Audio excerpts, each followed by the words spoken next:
नमस्कार, मैं ज्योति श्रीवास्तव। आप देख रहे हैं सी न्यूज भारत। यूपी के बुलंदशहर में भीम आर्मी के राष्ट्रीय अध्यक्ष मंजीत नौटियाल के द्वारा संविधान बचाओ यात्रा, जमीन आरक्षण वापस करो आंदोलन बुलंदशहर पहुंचा। भूर चौराहे से अंसारी रोड तक निकाली गई संविधान बचाओ यात्रा काला आम, शहीद चौक, बाबा साहब भीमराव अंबेडकर की प्रतिमा अंसारी रोड चौराहा पर पहुंचकर समाप्त हुई। संविधान यात्रा के दौरान मंजीत सिंह नौटियाल ने कहा कि बुलंदशहर ऐतिहासिक रूप से समतावादियों की नगरी है, लेकिन वर्तमान में देश की सत्ता भाई को भाई से लड़ाने वालों के हाथ में है। वह किसी कीमत पर सदियों से सताए हुए लोगों को राष्ट्र की मुख्य धारा में नहीं आने देना चाहते, इसलिए संविधान को धीरे धीरे समाप्त कर बदलने की साजिश कर रहे हैं, जिसका बहुजन समाज मुंहतोड़ जवाब देगा। मंजीत सिंह नौटियाल ने कहा कि ये लड़ाई अनुसूचित जाति, जनजाति, पिछड़े, अल्पसंख्यक, आदिवासी लोगों की है। इस लड़ाई को मरते दम तक लड़ूंगा। उत्तर प्रदेश में आए दिन अनुसूचित जाति जनजाति के लोगों के साथ अन्याय और अत्याचार आम बात हो गई है।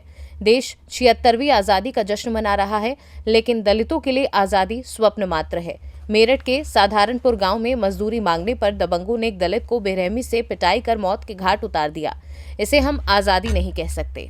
देखिए, उत्तर प्रदेश के अंदर संविधान बचाओ यात्रा, आरक्षण जमीन वापस करो आंदोलन बड़ी मजबूती से चल रहा है और प्रत्येक जिले में जिस प्रकार से जनता का जो समर्थन मिल रहा है, आज भी बुलंदशहर में जिस प्रकार से रोडों पर जनता का सैलाब देखा गया, तो ये कहीं ना कहीं संविधान के प्रति जनता में आस्था है और पूरे देश की जो जनता है वो संविधान के साथ में खड़ी है और संविधान को बचाने के लिए, संविधान को सुरक्षित करने के लिए, और जिन लोगों को अधिकार नहीं मिल पा रहा है, मनमाने तरीके से सरकार फैसले ले रही है, तो इसके विरोध में जनता अपने घर से रोड पर निकलकर सरकार का विरोध कर रही है और इसका फायदा आने वाले समय में बहुजन समाज पार्टी को बड़े पैमाने पर मिलने वाला है। आपको जैसे बहराइच की जनता ने आपको सांसद बनाने का, हाँ, देखिए, बहराइच की जनता ये चाहती है कि वहाँ से उनका बेटा, उनका भाई वहाँ से सांसद चुनकर लोकसभा में जाए। किन किन मुद्दों को लेकर आप चुनाव?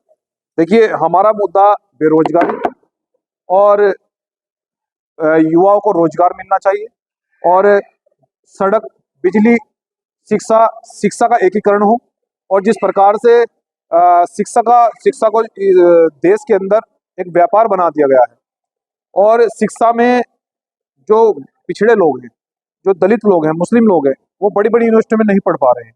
तो ये एजेंडा हमारा चुनाव में रहेगा कि हम लोग बड़े पैमाने पर देश के अंदर युवाओं को शिक्षा दें और स्वास्थ्य की जो जुड़ी हुई सुविधा मुहैया कराएं, रोड अच्छे हों और सबको रोजगार मिले, सबको मकान मिले। जो सरकारी योजनाएं वो सरकार की वो बिल्कुल कहीं भी जमीन पर नहीं है। हमारा संकल्प ये भी रहेगा कि बिजली, पानी और मकान और रोटी वो प्रत्येक देश के प्रत्येक कोने तक पहुंचाई जाए। ये हमारा इस लोकसभा में मुद्दा रहेगा।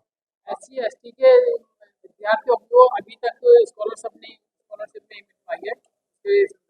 देखिए, मैं ये कहना चाहता हूँ कि इस देश का युवा ही चाहता है कि संविधान बचाओ यात्रा, आरक्षण जमीन वापस करो का आंदोलन छेड़ा जाए।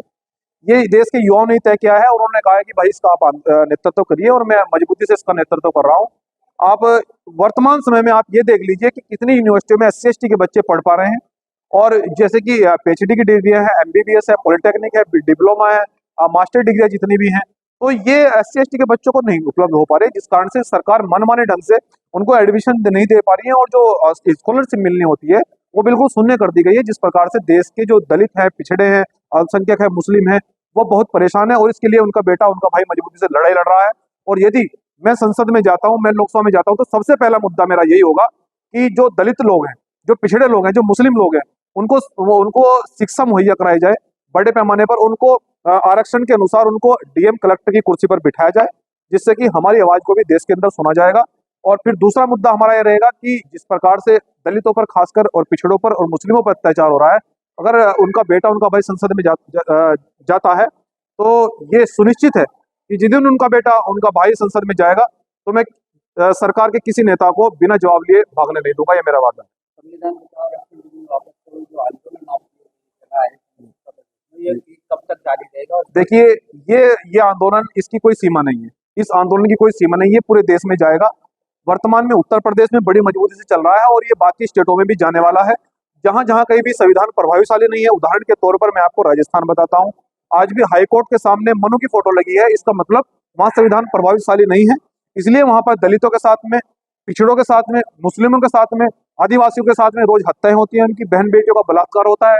वो इसलिए संविधान से ऊपर उठकर वहां संविधान प्रभावशाली नहीं है, लेकिन संविधान का एक अनुयायी मंजीत सिंह नौटियाल एक संविधान का अनुयायी और भीम आर्मी जय भीम संगठन का एक कार्यकर्ता, मैं उनसे वादा कर रहा हूँ कि मैं बहुत जल्दी इस यात्रा को लेकर राजस्थान में भी जाऊंगा और वहां प्रत्येक क्षेत्र में, प्रत्येक गांव में संविधान को प्रभावशाली करेंगे। अत्याचार, अन्याय के खिलाफ लड़ाई को मजबूती से लड़ा जाएगा। बुलंदशहर में आप आए, बुलंदशहर का क्या चल रहा मैं बुलंदशहर की जनता ने जिस प्रकार से आज इस संविधान बचाओ यात्रा में भाग लिया और हमारे भीम आर्मी जय भीम संगठन के सभी पदाधिकारी मौजूद रहे, उन्होंने बड़ी मेहनत और संघर्ष से इस आंदोलन को सफल बनाया। मैं बुलंदशहर की जनता का बहुत बहुत धन्यवाद करता हूं और उनको ये भी कहना चाहता हूं कि जिस प्रकार से आप आज रोड पर निकले कि आपके अधिकार कोई नहीं छीन पाएगा, संविधान सुरक्षित रहेगा और जब तक संविधान सुरक्षित है, देश के प्रत्येक नागरिक को बराबर का अधिकार मिलता रहेगा। सारा प्राइवेट जी आप संविधान देखिए, मैं ये कहना चाहता हूं कि जिस प्रकार से हम लोग आंदोलन कर रहे हैं और ये आंदोलन हमारा आरक्षण का भी है, आरक्षण हमारे आंदोलन में महत्वपूर्ण मुद्दा है।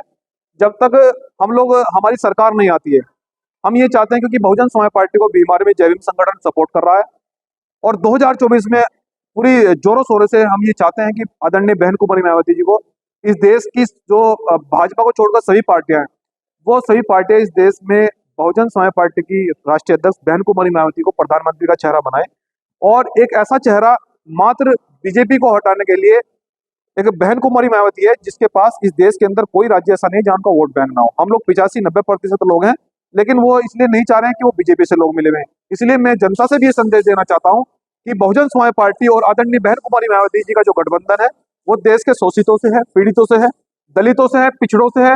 वो जिन लोगों को आज तक मुख्य धारा में नहीं छोड़ा गया, उन लोगों से गठबंधन है हमारा और ऐसे लोग गठबंधन में आकर बहुजन समाज पार्टी को वोट करें। जिस दिन आदरणीय बहन कुमारी मायावती जी की सरकार बनकर वो प्रधानमंत्री बनेगी, ये मान लीजिए कि उत्तर प्रदेश की तरह सब लोगों को अधिकार मिलेंगे, सबका सम्मान होगा, सबका विकास होगा, देश का विकास होगा।